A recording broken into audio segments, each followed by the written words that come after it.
shot, and then one vehicle was loaded with ammo, and it caught on fire, and I could have gone over and driven it, but I didn't have the guts. I don't know how long it was. We fired back, probably seemed like a half hour. Could have been longer, could have been less. Called in the Air Force, and they came buzzing through there, and I could smell the fumes and see the pilots. And they just strafed. And they cleared the enemies? They must have cleared out because we didn't see any movement, and no one reported any. But after that, with about 15 bullet holes through the tarpaulin, we got out of there. So you lost all your soldiers? No. There was 3 other casualties, but one of my buddies next to me, he got all shot up. And other than that, again, bear with me, I wasn't concerned. It's survival. How can I say it? Right. So I didn't know. I'm aware of him, the truck on fire,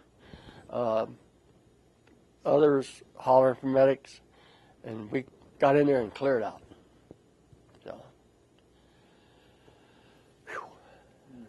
It must have been very hard for you to I was so scared I couldn't think, I could never read a book and put it that way. But we survived it.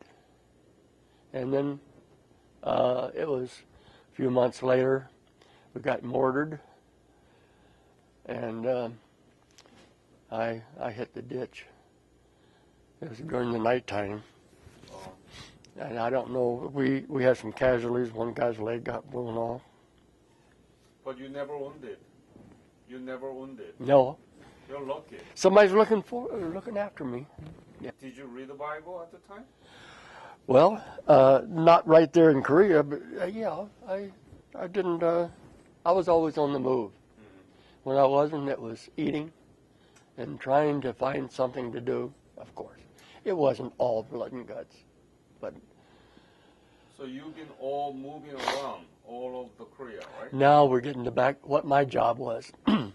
I was in communications, and they attached me to different outfits. The Australians, the British, the Turks, Canadians, the United Nations, 22 countries. Well, at least I saw 5 of them. I worked with those people. And it was British, it was tea time, which was new to me. That's the lighter side. The Australians were quite people. At that time, the saying was, Australia was what the United States was 25 years before, meaning that they're growing, and look at them today, compared like Korea. But they had a deal then, the Australians said that if I signed up for 5 years when I'm a civilian, that they would pay my way there if I signed to stay 5 years. And I wanted to, and I always wish I had gone to Australia in one way of looking at it. Of course, my life would have been a lot different now.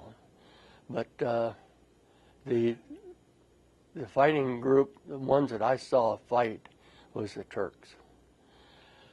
They didn't have blackout at night.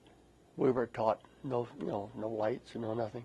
They went up the highest hill, and they didn't cut limbs down. They cut trees down, and they dared them. They dared them.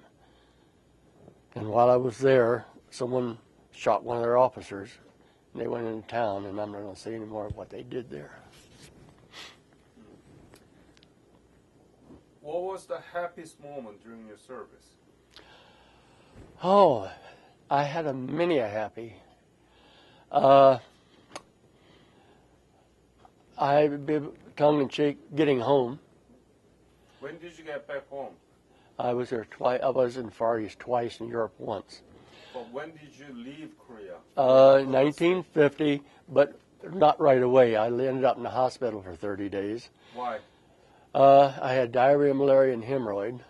I mean, that all developed. Hell, I was a healthy dude with no cavities or nothing when I went in.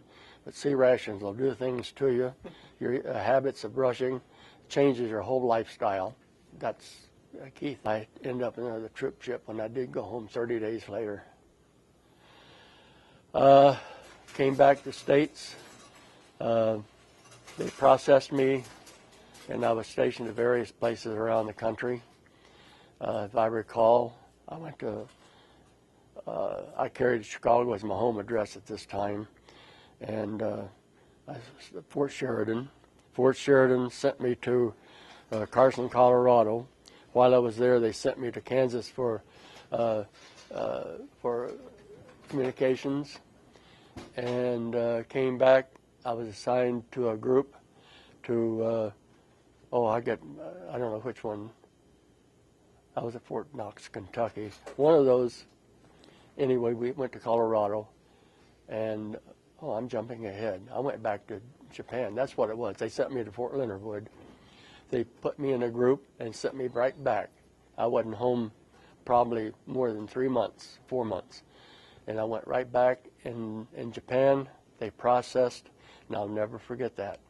Anyone that's been to Korea, go to Building C. All of us that had been there, we went to Building C.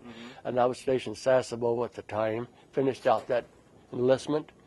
I came back, and that's when I went to Knox, Kentucky. I was formed a group, and I was an armor at that time. I was assigned to armor. I was communications. I didn't operate the tanks. And we're on our way to Germany after going to Colorado. That's when they formed the battle groups. Instead of sending assigned you to divisions, they had everything in a group. That was a new formation. And so I went to Germany and spent my enlistment there. While I was there, I graduated from the NCO Academy. It helped me in my military life. What do you think about why you were there in Korea, and what is Korea to you now? Korea is the most prosperous, booming. I remember reading history at one time that they were an isolated.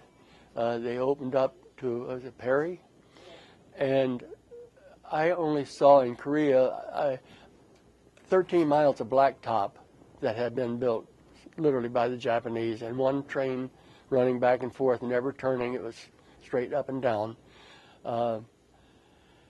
The people, I just have nothing but accolades for them for the way they're treating us now. I'm jumping back and forth now.